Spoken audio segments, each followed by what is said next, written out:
There we are. I think we are live in the group. Welcome to anybody watching live or watching the recording. I am Helen Machin-Pierce. You might know me as the group admin. And with me today, I have Thea and David, who are very well known to some of you, who are well known to me, and we've talked like this before. It's Mm. really good to have you both back. Hello. Hello, Hello. Helen. Thank you for having us again. Yeah, It's my pleasure. thanks for inviting us on the call.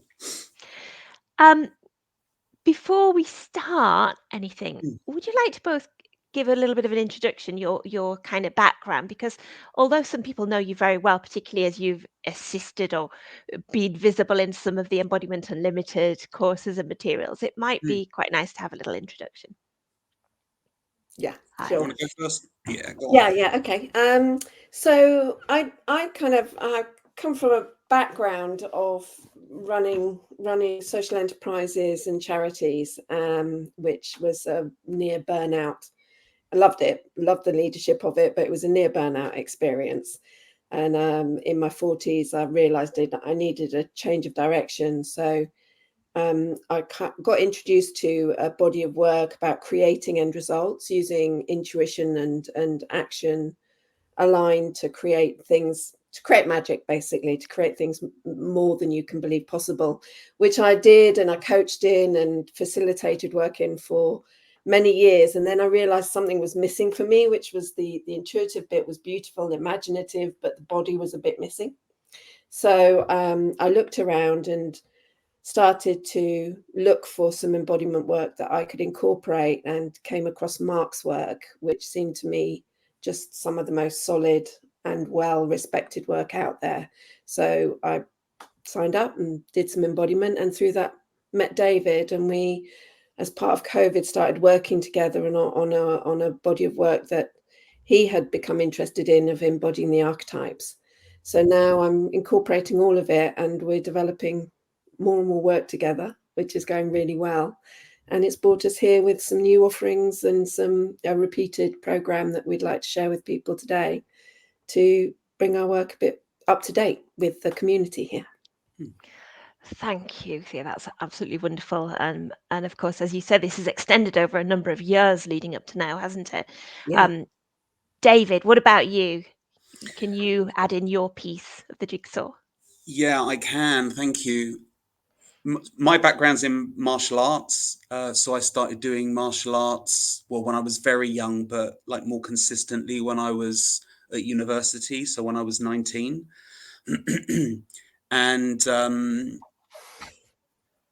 I've been doing that martial arts practice for 33 years now. This is my 34th year, and I've been teaching it for well over 25 years, and just really enjoyed the connection between working with the body and the impact that that has on the mind, but also how the mind can impact the body. So it felt like there was this really interesting two-way relationship and two-way flow that was going on within each person. Um, and the other aspect of the martial arts that I always really loved as well was the self-development part, the philosophy that always goes with martial arts as well, around self-leadership and the influence that you have over other people, and how you can work with them towards creating a mutually enhancing goal. Um, and all of that felt really important. And whilst I still do love the martial arts, what felt like was missing for me was the kind of the stronger relational part. So I did some training in the coactive model of life coaching. So I started that training in about 2015. I started that and completed it in 2019. Um, and all the way through that training, I was trying to work out, okay, how do I bring embodiment and the archetypes together? How do I, sorry, not embodiment and the archetypes, coaching and martial arts together? And embodiment felt like that was the thing that would do that. And when I found out about Mark's work, where he kind of does things like Keck and Feck, both Thea and I did the kind of the precursor to that, which was EFC. But what he would talk about in that was for coaches who wanted to bring more embodiment into their work, or for embodiment practitioners like martial artists or yoga teachers or something to bring coaching into their work. Well, I was coming from both of those camps, and I was looking for a bridge in between. So when I did EFC, the recorded exam that I did was all about embodying the archetypes, and that was the beginning where I could use my love of embodiment, but I could also use my love of metaphors and storytelling and building pictures in my imagination that I could then live out in my life. That's how the archetypes and all of that was born. So when COVID came, and there were things like the embodiment circles that Mark created, Thea and I started working together on that, and then that started to evolve into this body of work that we're calling embodying the archetypes, and it's evolving, forever evolving. And so we've, as Thea said, we've got some exciting stuff that we want to be able to share with you today. Thank you. And you mentioned then EFC. EFC is, as you said, the precursor of KEC, KEC being the certification in embodiment coaching. And I actually rudely pointed out to David and Thea that they obviously were quite old because they'd done EFC, which was a number of years ago. And actually, I was talking about the level of experience, which we know to be huge. Mastery in it. So this has been sort of in development and happened and is ongoing, and it's an onward journey, isn't it? Yes. That's shifting and changing. So why the archetypes? Why this? We had a little chat about this when we came in, and one of the things I love about working with the archetypes is the simplicity of it and the accessible change. You know, in anybody who's involved in this work, and particularly who is familiar with Embodiment Unlimited, will be familiar with issues around state and trait. And I think what the archetypes offer is both a very accessible way to manage your state, but also to shift some of your traits into new behaviors, new responses, using some very simple and easily identifiable characteristics that are available through the core archetypes of sovereign, lover, magician, and warrior, which are the ones that we focus on. And you know, like I'm sitting here because I can get quite fiery and things like this, and I'm a bit boom, boom, boom, boom. I'm always sitting here embodying lover to relax me, to soften my chest, to listen more. It's just become a second nature, and that's what I've experienced in the you know, we've done enough teaching of this now to start to see some really incredible results in the people who are going through our programs, in the way they're approaching their leadership, the growth in it, the kind of stretch of their visioning, and also the sense of how much they are stepping into their unique leadership. And that's the other thing I love about the archetypes. Like it's quite a strange. They're kind of, there's a connection between them that is that they're four defined characteristics, but they're very unique because you can choose the bits in each archetype that work for you. And we're passionate about proposing a form of leadership that is very internal and that is as unique as you are in the world. And I wish I'd had more of that when I was a leader of organizations back in the day. Yes. Yeah. Yeah.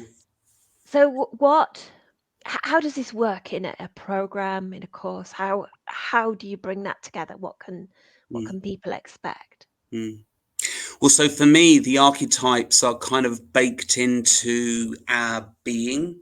So the archetypes are these sort of universal traits or energies or patterns, however it is that it kind of works for you to try and imagine them.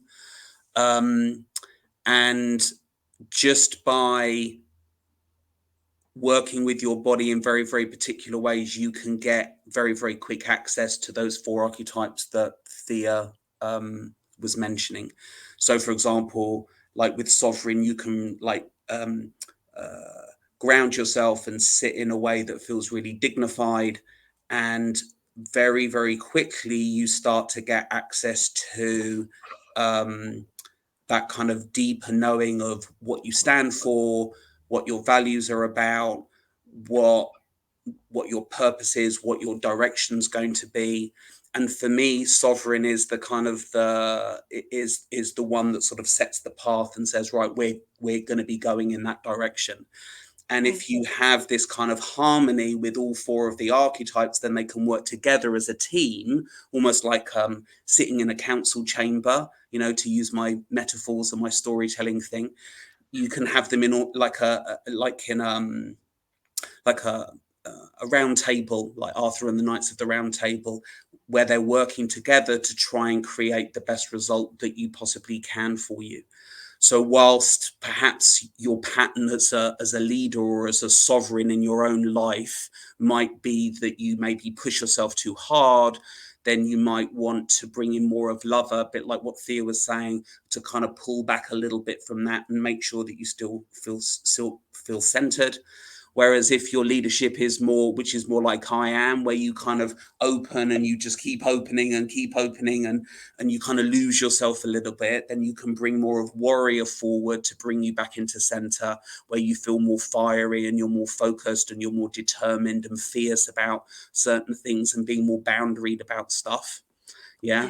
And then also, if you're the kind of leader that gets kind of locked in to particular ways of doing things or particular ways of being, then magician can be a really nice way to sort of bring your energy up and to bring your focus up and for things to feel much lighter, where you're getting insight into new perspectives and new ideas that pull you out of that stuckness and give you this sense of freedom and creativity and imagination. So the point of doing these courses is to give people the experience and give people some of the cues to look out for so that they can access all of these archetypes and to support them in using that in their leadership. And one of the reasons why we have this sort of series of steps that students can take or people can take means that over time, what they're also doing is they're deepening in their awareness. So, which is something that Mark talks about a lot in embodiment, right? That there's this sense of, well, I learned this layer, and then if I sit with that a bit, then I start to become aware of more and more things. So the reason that we've got these sort of these courses set out in this order is so that it gives people that opportunity to get more awareness, to get more insight, and with that comes a sort of a deeper knowing and a deeper trust in yourself, which is where that idea of leadership that is as unique as you are really starts to play out. So does that mean sort of looking at the archetypes and what they are, looking at them in self and how they are or how they could be, looking at the mixture and the interplay of them in self and the patterns that are there, and then looking at using them with possibility for leadership? You've just talked about our whole perfectly. They didn't tell me to do that. It's brilliant. So at the moment, what we're building towards, we start with the introductory 4 sessions that cover each archetype, just 4 independent sessions for people to turn up, have an experience of us and the archetypes, to have a sense of the value of it for themselves, and also to get more understanding of some of those key characteristics that each archetype does offer. It's quite difficult to teach because we're also real advocates of, like, what's true for one person might not be true for another. So there's always a bit of flow, but at some point you've kind of got to name qualities and say, okay, this sits in lover mostly, or this sits in warrior mostly, for you to explore and go, okay, I'm like, I don't have much of that aspect of warrior, I've got a load of that lover, which is great, but it can mean this. And so maybe I need a bit more warrior to balance that out sometimes, for example. That's a very common pairing, that comes together. So we run 4 sessions, independent sessions for people. And then if that is of sufficient interest, people can then progress to the Foundation in Sovereign Leadership, which is the 6-week course that follows that. And then what you're talking about, the application, this is one of the bits of the work that I really love, because my coaching history is a lot of vision work. So the kind of primacy of the end result as being the direction setting and getting your action from having a strong vision that you keep connecting with. So rather than worrying about where you are or what is or isn't turning up in the here and now, you're constantly being drawn towards your vision. And what I find the archetypes offer in that structure, which is more the start of the learning that we move on to after those first two programs, in what we call Sovereign Path, is that sense of how the embodiment of the archetypes enables you to neutralize some of the resistance towards action to create the pathway of life that you'd really love to be forging yourself. And it is just brilliant for, getting over humps of procrastination or feeling you're not worthy or good enough to take something on, or shrinking your vision so that it feels a bit more manageable, and having the courage just to throw it out there and hold it as big and whole as you want it to be. It's so basically you have talked about our whole structure, which is really cool. But somebody wanting those aspects of leadership but not understanding the archetypes and how they can be led through that process, you can't do it without knowing about it, can you? You can't even envision it without knowing about it. If you rest primarily in one archetype, and really you could do with a bit more of something else, but if you don't know it exists, how do you even get there? So yeah, wonderful. And there's that thing of kind of having these patterns or habits of sort of showing up in one archetype in a certain way, and being able to use the other archetypes to pull you back into this kind of more, not centered in the sense of centering like Mark were talking about it, but centered in this place of feeling in a place of expansion, and feeling in a place of possibility and creativity, being in that place rather than something of a place of limitation. Yeah, and I can imagine that people, myself, as I'm thinking about myself as I'm saying this, have sort of tap into archetypes or without awareness in different areas of their lives in different ways. So Yes. their abilities, their traits are already there. They can already be utilized, but me as a yoga teacher is a very different Helen to me as a parent, is a very different Helen to me as I was as a doctor.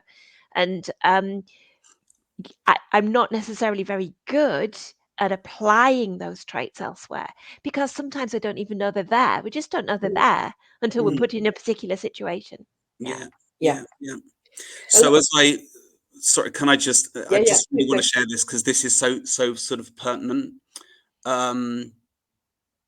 So as we were talking about before we came on the call, I've just come back from this kind of really surprise trip to Antarctica that was about the stewardship of the Antarctic, the stewardship of the environment. And one of the things that I really came away with was this thing of how important it is for people to really take ownership of stewardship of themselves, to kind of take ownership and responsibility for how they show up in their lives, and how they show up in how they contribute to the situations that they create for themselves in their lives. And this idea of stewardship is something that is really quite big. If you kind of look at some of the Jungian psychology behind some of this stuff, stewardship is one of the things that shows up for the sovereign archetype. This ability to be able to recognize the qualities that you possess within yourself, but also to be able to recognize qualities in other people and nurture those qualities in other people, which is obviously therefore a quality of leadership, right? And one of the definitions that was used on this trip around stewardship was this idea of, hold on, and I'm just going to look so that I get the quote absolutely bang on. Please bear with me for a second or two. I'll take a quick drink. Stewardship: to take action on what we have been gifted and return it for increased positive future impact. Right. Yeah, to take Yeah. action on what we have been gifted and return it for increased positive impact. And it really got me thinking, okay, well, what have I been gifted? What are the things that I've been given in my life just by birth or by opportunity or by luck or by creation? And I'm now up to 3 pages of A4 paper on this list, and it's just still growing. But what I really notice is that it really allows me to access what my gifts are, what my qualities are, what I can bring to every single situation in my life. So as a leader stepping into any situation, I can bring that into my parenting and into my work and into the care for my parents, or for my partner, or anything else. And they just look and feel ever so slightly different, right? Because Yeah. the emphasis has to be different for each context. Yes. Yes, they look different. The emphasis is different, and the interplay, presumably, between these archetypes is different as well. The combination of those things. Exactly. I wonder if we could drop that quote into the comments afterwards, because I'm going to try and remember it, and then I'll not. And it was it was a gem. Yeah. It's so when David shared that with me, I loved it, and I loved it in application to the work we're doing, because we've come up with this little phrase of leadership that's as unique as you are, or it's almost I kind of like the next level of that, which is leadership that's as you are, because so much leadership kind of is trying to adopt behaviors and ways of being that just are alien and awkward and never feel authentic. When you might get very good at delivering them, but there's always going to be a mismatch in it. Yeah. And it's exhausting. Trying to do what other people do is exhausting, and I think doomed to failure at some level at some point. And so when you start looking at it as the gifts that you've been given, and going and starting to kind of count those and look at them and go, okay, I now have an opportunity to nurture that gift and give it out into the world, instead of just sitting on it and thinking, oh yeah, that's me, okay, I've got that, but great. Yeah. But actually going, oh, that's a gift, and when was the last time I shared that with someone to a better benefit for everyone around us? And so I can see our work starting to move much more towards this accounting of your personal gifts and attributes that can then be shared, including those ones that we can initially see as disadvantageous, because they might be a bit of how our ego turns up. But there's always gold in that. There's always something brilliant and helpful when you strip away some of the less helpful ways it might be delivered, for example. And I find it really exciting. I regularly see people who are desperately trying to fill other people's shoes, or step into a different mold, or learn a certain way of being. And from everything you're saying, this idea of finding the individuality of self, but the components within that is it's got to be so powerful. Yeah, exactly. And particularly as we're in a time where the old ways of doing things, like in our education or our medical system or our politics, just to give a few examples, are not really working. Yeah. And that they're actually causing a lot of problems for individuals and collectively, and obviously for the planet as well. So we're aware of all of that. But the new ways of leadership, new ways of doing things need to be created. We need to co-create a new future. And the way that we're going to do that is not by trying to conform to old ways of doing things and being told, well, you should do it like this and you should do it like that. But the way forward is to be able to go really deeply into ourselves and be able to bring out what is within us out into the world and be able to co-create from that. So that feels like the really big context that we're coming in at. And although it feels very large and it sometimes I get a little bit overwhelmed when I think about it, but essentially if I just keep it down to, you know, just looking at the individual in front of me and being able to say, okay, what gifts have you got? What skills do you have that we can allow out of you so that you can make a bigger difference in the world, in your world? Yeah. And personally, I've been feeling a bit despairing about the world recently, and it's made me very inactive, but furious. and having a sense that of this growth in what we're visioning and where we see the sovereign leadership has the potential to go, it actually awakens a hope in me to be a part of something more positively, where I can see it going into the places where I want there to be change. And I see that possibility now, and it's kind of just energized my body so much to feel that actually David and I are creating work that has a potential to change things. Yes. It's, you know, and I think we all are. Like Mark's doing the same, and my previous teacher is doing amazing work with big numbers of people. That all of that is hope, but I needed the bit that was about me and my offering, and in, you know, it was really great the way this trip of David's came about.